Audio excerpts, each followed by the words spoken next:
It's time for this week's episode of Brandon Sports Talk, featuring in-depth interviews from those who are trending in the world of athletics. And now, here's the host of Brandon Sports Talk, Brandon Pate.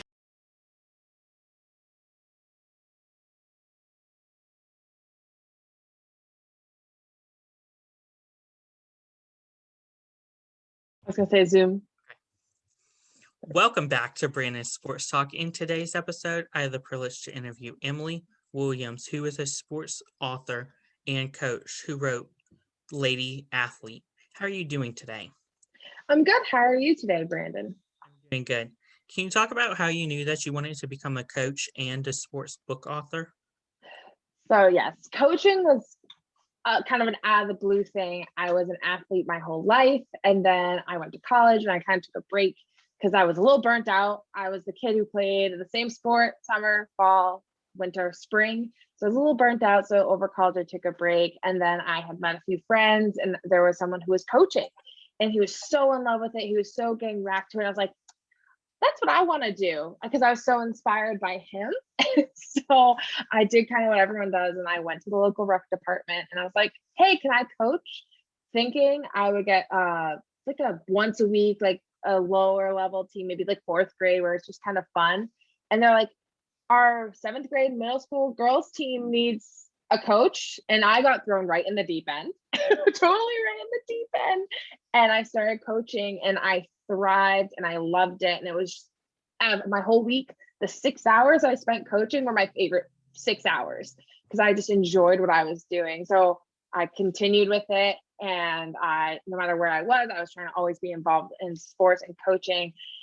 And then COVID hits, right? Out of the blue, like COVID just comes out of nowhere. Everything shuts down and I can't coach anymore. And I felt so disconnected from something I was so passionate about. And I was talking to a colleague of mine, and I'm just telling her all these lessons. Like, yeah, I love when I watch those girls have the light bulb moments. And when we talk about relationships and when we talk about like how to time manage. And she's like, you know a lot about this. And I was like, I guess I do. And from there, I started thinking about how I miss coaching and I miss being involved with players. And my brain was like, how can I get this out of me? How can I continue to do what I love? And I pivoted to writing because I figured, okay, if I can't talk to them, I guess I'll put it in front of them in words. And so I picked up a pen and paper and off I went. Can you talk about, of course, the first time that you wrote the book and what was going through your mind, as you never have wrote a book before? Yeah. So the first thing that went through my mind was, I need an editor. I need someone to read the book. So I have a friend who actually teaches elementary school, and every time I would write something, I would be like, is this okay for like fifth and sixth graders? And she was like, yes, it's fine. And so I just remember that process of being scared to put my story out there in the beginning. That was like the first thing. I was like, I'm so afraid that this is going to be garbage. That I had to rely on like that good friend I had to be like, no, it's good. It's good. Keep going. Keep doing it. And having her help me build my confidence up as I was writing. What is the Lady-thete book about? Yeah. So Lady-thete is essentially about 5 different lessons that I learned as a teenage athlete and how they were really hard. They weren't things that were innate for me to know. They weren't things that I was just like, oh, I know the answer to this. And it's kind of, they're universal problems. So the first one I talk about losing losses, and I use the example of not making a team and how you work through that. And it kind of also dips into feelings, and we're not always happy. People aren't always happy. I would love to say I'm always happy, but we're not. And like, how do you work through negative feelings? The second section is about time management, which I was awful at, and how I kind of overcame time management by using different tips and tricks from a coach. A coach kind of sat me down and was like, something's wrong. You seem stressed out. And I talked through how I had this guy who's literally like, I think he's 6'8" and I'm 5'6". And he's just this giant man, like teaching me this really gentle lesson of like, this is how you need to like reorganize yourself so you can be successful. The third lesson is identity. I went through a sports identity crisis when I got to college. As I said, I was ready for a break. but then I didn't know who I was without sports. I was always Emily, the basketball player, Emily, the girl who played whatever sport in high school. That's who I was. And so that section kind of walks through how to really identify yourself that transcends time and transcends places and activities, not just Emily in a jersey. And then the fifth one, the next chapter, which is the fourth one, I talk about relationships. I talk about teen relationships. I talk about romantic relationships, which is always super fun for adolescents to get a lesson on. They're probably like, "Ew, that's gross," but they're important. They need to be talked about and how they impact athletes, because romantic relationships are this really weird thing that I don't think a lot of players talk about, especially high school girls with their coaches or whatever's going on. And then the fifth is about leadership. I feel like a lot of athletes aren't just they're not just kids who want to sit on the sideline. They want to be leaders naturally, and they have this inclination towards it. So I kind of just walk through those 5 different sections on how to be successful at them. So that's what the book's about in a very long nutshell. What was the process in getting, like, did you have to get other people's stories, like, or is it just from personal stories? It's from personal experience, but it's also from stuff I've observed over time. So fortunately for me, I had always made every team I tried out for. I never had been cut from a team, but I had friends who'd been cut from teams. So it was like digging into memories of what my friends had consoled in me and like how they felt and what they were going through. And it was a very odd journey, like digging through my own mind and my own memories. And then also some of the things I wound up reliving, especially in that relationship chapter. I talk about a player who we did not get along outside of the court. Like we did not see eye to eye. And that, like, I had to like work through some stuff. I was a teenager. I had to work through the pain I felt because she was really mean to me. And it was a lot. And I look back on that, like, how would I handle that differently today? And that's the lesson I put forward. I'd be like, no, I would actually maybe have handled it better than how I had handled it at 15. With Lady-thete, is there a particular sport that you cover in it? Like, for example, do you cover soccer or field hockey, or is it just like any sport in a generic basis? So I talk about basketball a lot because that was always my sport. I was a part of the specialization generation where you honed in on one sport and that's all you played. And I'm really happy there are programs out there that are kind of trying to break that. But I talk a lot about basketball, but it is supposed to transcend all sports. I do talk about some of the stuff that I've watched the show Dance Moms. So I bring up Dance Moms at a couple points and point out like bad behaviors. Like, that's not okay. We should figure out how to solve that problem better. So it's supposed to transcend all sports and really talk to that preteen to teenage female athlete. What were some of your favorite memories while writing the book Lady-thete and after writing? So my favorite memory while writing definitely had to be when I get to kind of show it to my friends or like even talk about it and how excited I would get and just like the energy it brought back to me. It really got to breathe back in that pre-COVID coaching energy for me. So I loved that. And I loved just feeling like I'm doing the thing again. I'm doing the thing I love. So I enjoyed that. And then after writing it and kind of that whole, in December, I started like marketing and like kind of trying to talk to people who are in this space. And I've enjoyed all the like friends I've made. As you know, I was telling you about Lenny from the We Belong podcast, and then Mary Kate from Women Changing the Game. And then I've been talking to Kaylin from more than just balls. She has a whole page about like women in sports. So really getting to dive into this community of girls who are about my age who dealt with some of the stigmas about being a woman who likes sports, appreciates sports. And we're kind of all coming together being like, this needs to change. And I almost feel like, so when I was growing up, the women in STEM, girls in STEM was really big. So during the day, I'm a pharmaceutical consultant. My degree's in math. I'm like this big old nerd during the day. And so I got to benefit from the women in STEM movement. And I almost feel like this women in sports movement is like at the beginning. So I kind of feel like the pioneers for doing the thing that someone did for me when I was a kid, but for now I'm doing it for the next generation of girls. So it's really exciting. That's so amazing. What were some of your biggest struggles while writing the book? Oh, writing the book, I think the biggest struggle for me was when I would get stuck. So I'd be writing a section, and then I'd be ready to move on to the next section. And I would just like, I wanted to know what I wanted to write, but I didn't know how to say it. I didn't know if I was saying it correctly. And so so when I was writing, I did it in 1 hour chunks. I told myself, all right, every day I'm going to write for an hour. And I don't care what I write. I'm just going to write for that hour, and then I'm going to go about my day. There would be days I would stare at the computer screen for 2 hours and nothing would come out. And I'm like, okay, I need to like get to work now. It's like 8 o'clock. I probably should start my day for like my regular job. And because I'm a morning person. So I was starting writing around like 6 in the morning to get my hour in before work.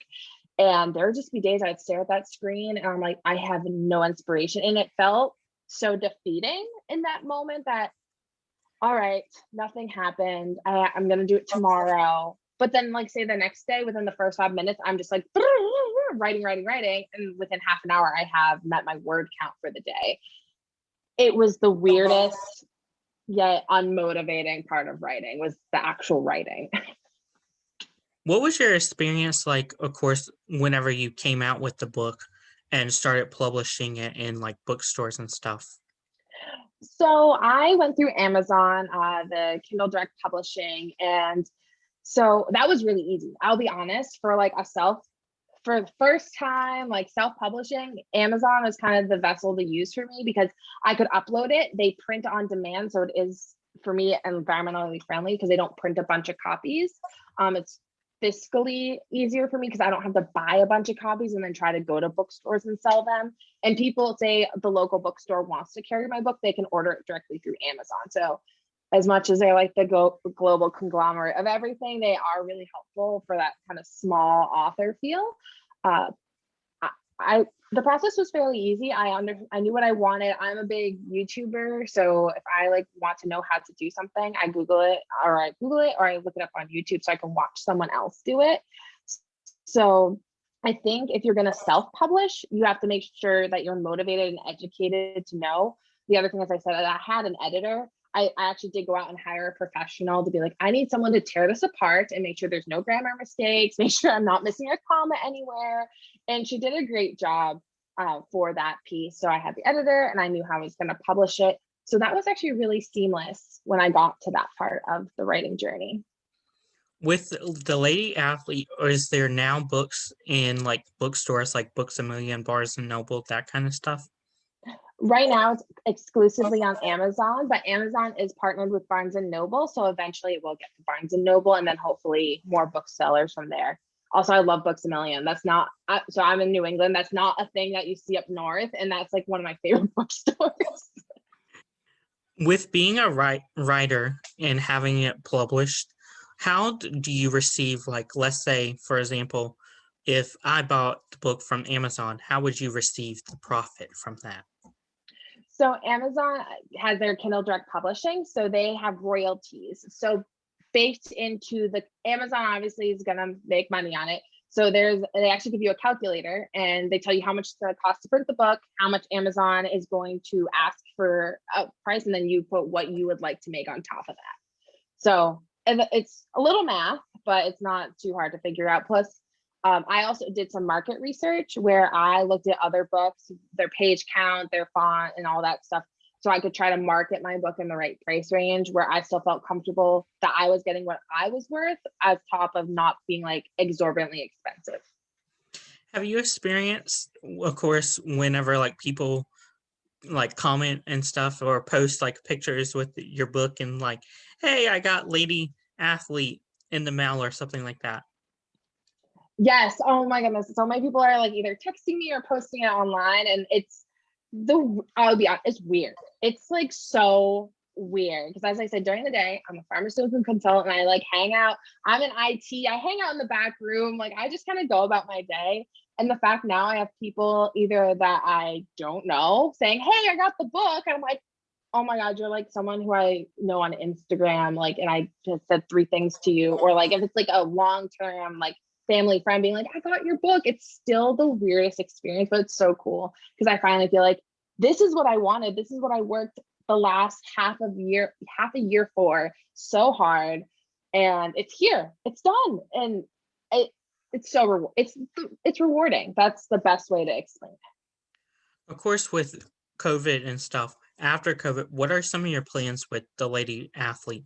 Are you planning on doing like book signings? Yes, I would love to do book signings. Actually, it's so funny. A lot of people are asking me like, how can I get this signed? And I'm like, we're gonna have to do like snail mail or like meet up somewhere if you're comfortable with that. But I want to do book signings. I want to do book readings. I think that would be really cool. So that's like post-COVID plans. Something else I'm really interested in doing, and I've reached out to some of the local schools in my area, is I want to talk to the girls, the female athletes, and be like, you're going through stuff. You're a teenager. Adolescence is weird. Things happen. Like, let's talk about it, and trying to get in front of kids and having this conversation. Because I was talking to someone the other day, and they're like, and I was like, girls just want to be like everyone else. They fall into these stigmas, and they're like, they don't get it. They just wouldn't understand that it's okay to be different. I'm like, you're not giving kids enough credit. If you tell them it's okay to be different, it's okay not to fit in, it's okay to be like this rather than that, they'll hear that, they'll know that, and not saying, oh, kids just don't understand, teenagers don't get it. To me, that's such a cop out.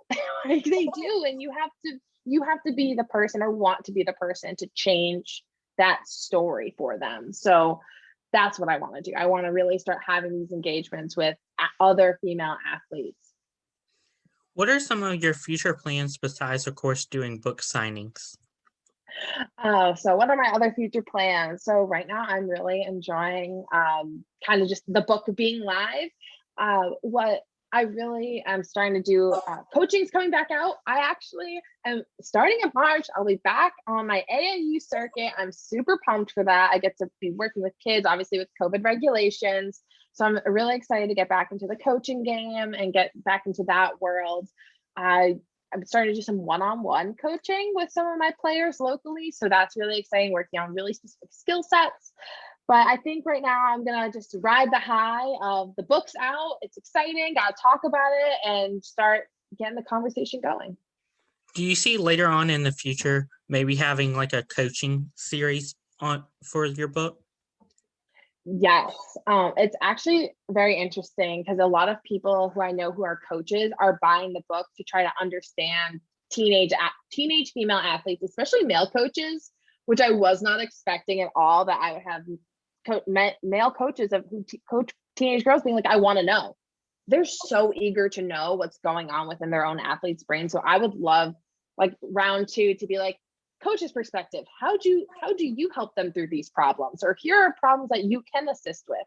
Because let's be honest, there are things that a teenager doesn't want to go to an adult for, but the things that they do, how do you handle when a player comes to you and says, hey, some girl's being really rude to me or mean to me? How do you handle that dialogue? Because that's really tough when you have your team start splitting. I had my first team split right down the middle. I had my starters versus my bench, and it was the weirdest split to deal with. I'm like, what? Did I do this? Like, I started like introvert, like saying, did I cause this split? And like had this whole like moment of, did I? And I didn't. It actually, oddly enough, the girls who started happened to be all friends, and the girls who were on the bench happened to be all friends outside of practice. So I made them all sit down and like, we're gonna break this wall down. We're all gonna be friends.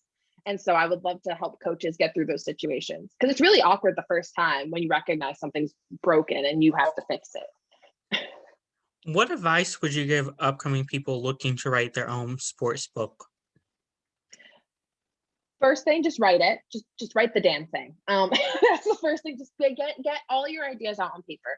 Whether it's you're just doing, like, I don't remember if like in elementary school doing those like brainstorm webs, or just start like getting it out there and putting it on paper.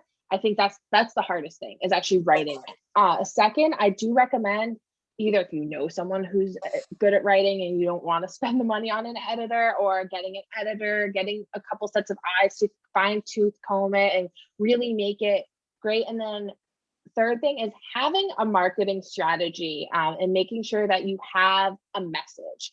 Because if you just write a book to write a book and you don't have anything really behind it, you don't have any reason you want to do it, it's not going to take off. It's not going to sell. And I think making sure that you have a clear, concise message and then building a brand on top of that. So that it's like, okay, my message is I want to empower preteen and teen female athletes to continue their sports journey. That's my message. How do I do that? I want to do that through writing this book about the 5 issues that are universal to all female teenage athletes. And then from there, I want to sell you the book so that you know how to continue your sports journey and don't lose your confidence. So from a writing perspective, there's more thought than just like write the book, get it out there. You actually have to kind of plan and making sure you see the long-term goal. That's wonderful. Where can my listeners find your book on social media? So I am on Instagram at Coach Emily Williams. That's where you can find me. If you want to find my book, it's available on Amazon and the Kindle. And then also, Brandon, I did send you a really fun link that essentially if you go to it and you give me your email, I love emails, they're great. You put in your email, then from there you'll get a copy emailed to you of a PDF version of my notes from the author from my book, Lady-thete. Thank you again, Emily, for your interview, and best of luck with your book, Lady-thete. Thank you so much, Brandon.